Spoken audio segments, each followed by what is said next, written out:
Hello நண்பர்களே, இந்த வீடியோவில் என்ன பார்க்க போகிறோம் அப்படின்னா, நேற்று இன்னைக்கு எல்லா சேனல்லையும் எதை பற்றி பேசுகிறாங்க அப்படின்னா பார்த்தீங்கன்னா, பிரியாணி பார்த்தீங்கன்னா அபிராமி பற்றி தான் பேசுகிறாங்க. பிரியாணி அபிராமி ஏன் அப்படி பேர் வந்தது அப்படின்னா எல்லாருக்குமே இது தெரியும். அந்த அபிராமி அப்படிங்கிறவங்க பார்த்தீங்கன்னா கொஞ்சம் கூட கூச்சமே இல்லாமல் பார்த்தீங்கன்னா என்ன வேலை பண்ணாங்கன்னு எல்லாருக்குமே இது தெரியும். அதை பற்றி சொல்லவே வேண்டாம்னு நினைக்கிறேன்.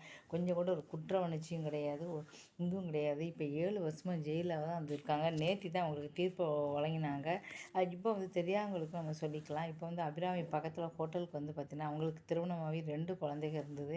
பக்கத்து ஹோட்டலுக்கு பார்த்திங்கன்னா எப்போவுமே பிரியாணி வாங்க போவாங்க. அப்படி வாங்க போகும்போது தான் மேனேஜர் சுந்தரத்தோட பார்த்திங்கன்னா இவங்களுக்கு பழக்கம் வந்துடுச்சு. அதுக்கப்புறம் தான் பார்த்திங்கன்னா 2 பேருமே அந்த கணவர் இல்லாத இடத்துல சுந்தரம் வீட்டுக்கு வர ஆரம்பித்தார். அடிக்கடி அதுக்கப்புறம் பார்த்திங்கன்னா ரொம்ப 2 பேருமே ரொம்ப க்ளோஸ் ஆகிட்டாங்கன்னு சொல்லலாம். இவருக்கு அவருக்கான ஒரு கணவன் மனைவி மாதிரி உறவாக சந்தோஷமாக வாழ்ந்துக்கிட்டு இருந்தாங்க. இதுக்கப்புறம் தான் பார்த்தீங்கன்னா இன்னுமே நம்ம கணவர் வேண்டாம், குழந்தையே வேண்டாம், நம்ம 2 பேரும் போய் ஏன் தனியாக கணவன் மனைவியாக வாழக்கூடாது அப்படின்னு நினச்சாங்க. அப்போ என்ன ஆச்சு அப்படின்னா, அப்போ இந்த 2 குழந்தைகள் ஒரு நாளைக்கு கணவர் வந்தால் கண்டிப்பாக இந்த குழந்தைகளுக்கு ஒரு அம்மா வேணும்னு கூப்பிடுவார். அப்போ இந்த குழந்தைகளை என்ன பண்ணலாம் அப்படின்னு சொல்லி யோசிச்சுக்கிட்டு இருக்காங்க. அப்போ தான் கொஞ்சம் கூட குற்ற உணர்ச்சி இல்லாமல் 10 மாதம் சுமந்து பெற்ற குழந்தைய பார்த்திங்கன்னா வேண்டவே வேண்டாம் அப்படின்னு சொல்லிட்டு இந்த உலகத்தை விட்டு அனுப்பிட்டாங்க. அதுக்கப்புறம் அதை கால் பண்ணி சுந்தரத்துக்கு சொல்லி சந்தோஷப்பட்டாங்க. இந்த மாதிரி நான் இந்த மாதிரி இப்போ குழந்தைகள் இல்லைன்னு சந்தோஷப்பட்டு உடனே நீ வா, நான் பார்த்திங்கன்னா வீட்டுக்கார வரத்துக்குள்ளே நம்ம நாகர்கோவில் போயிட்டேன், நீ வான்னு சொல்கிறாங்க. அப்போ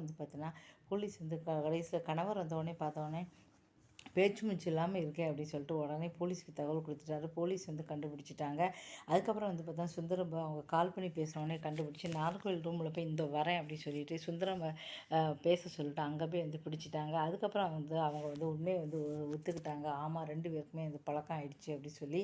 இந்த விஷயம் அபிராமியால் பார்த்தீங்கன்னா 2 உயிர் மட்டும் கிடையாது, அவரோட தம்பி ஒருத்தர் இருந்தார். தம்பி என்னாச்சு, அவர் பிரசன்னா பார்த்தீங்கன்னா அவர் ஒரு பொண்ணை காதலிச்சு திருமணம் பண்ணுற நேரத்தில் அவங்க வீட்டில் வேண்டாம் அப்படின்னு சொல்லிட்டாங்க. உங்கள் அக்கா பார்த்தீங்கன்னா தான் பெத்த பிள்ளையே வேண்டாம் அப்படின்னு நினைக்கிறவளு இவ்வளோ பெரிய மனசாக இருந்திருக்காங்க. அவரோட தம்பி நீங்களே நாளைக்கு பார்த்தீங்கன்னா என் பொண்ணுக்கு என்னென்ன வாழ்க்கை கொடுக்க போகிறீங்க, அதனால் வேண்டான்னாரு. இதனால் மனசு ஒழிஞ்சு அவரும் இந்த உலகத்தை விட்டு போயிட்டாரு. அதனால் 2 சின்ன உயிர் பெரிய உயிருக்கு காரணமானது அபிராமியை சும்மா விடக்கூடாதுன்னு சொல்லி சொன்னாங்க. அதனால் 7 வருஷம் ஜெயிலில் போட்டாங்க. இப்போ நேற்று தீர்ப்பு வழங்கலாம்னு சொல்லிட்டு நீதிபதி அம்மா பயங்கரமாக தீர்ப்பு என்ன வழங்க போகிறாங்க. அவங்க சாப்பிட்ற நேரத்தில் கூட சாப்பிட கூட போகலையா, சாப்பிடாம பண்ணியிருக்காங்க. உங்களுக்கு பார்த்தீங்கன்னா என்ன தண்டனை, மரண தண்டனை, ஆயில் ஃபுல்லாகவே நீங்கள் ஜெயிலில் தான் கழிக்கணும் அப்படின்னு சொல்லிட்டாங்க. அப்போ அபிராமி முகத்தை மூடிட்டு வந்தாங்க பஸ்ஸில்.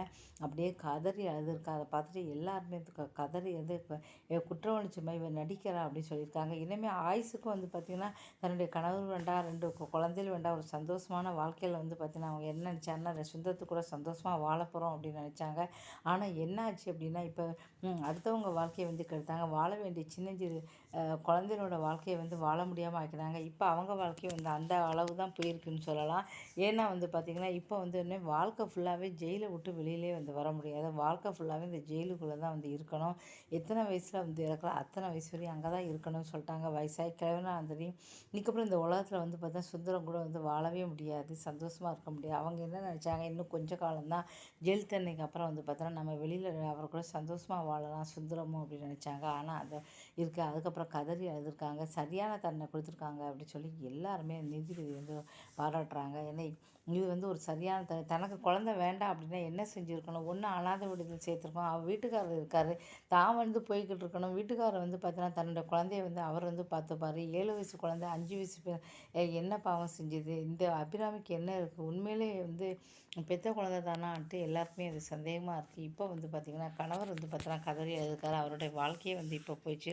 அவர் பார்த்தீங்கன்னா கதறி கண்ணீர் விட்டுக்கிட்டு இருக்காரு. தன்னுடைய மனைவி குழந்தைகள் எல்லாருமே போயிட்டாங்க அப்படின்னு சொல்லிட்டு இப்போ தம்பியும் தன்னுடைய வாழ்க்கையை முடிச்சுக்கிட்டாரு. இப்படி பார்த்தீங்கன்னா இப்படிப்பட்ட அபிராமிக்கு பார்த்தீங்கன்னா காலம் ஃபுல்லாகவே ஜெயில் தண்டனை சொன்னாங்க.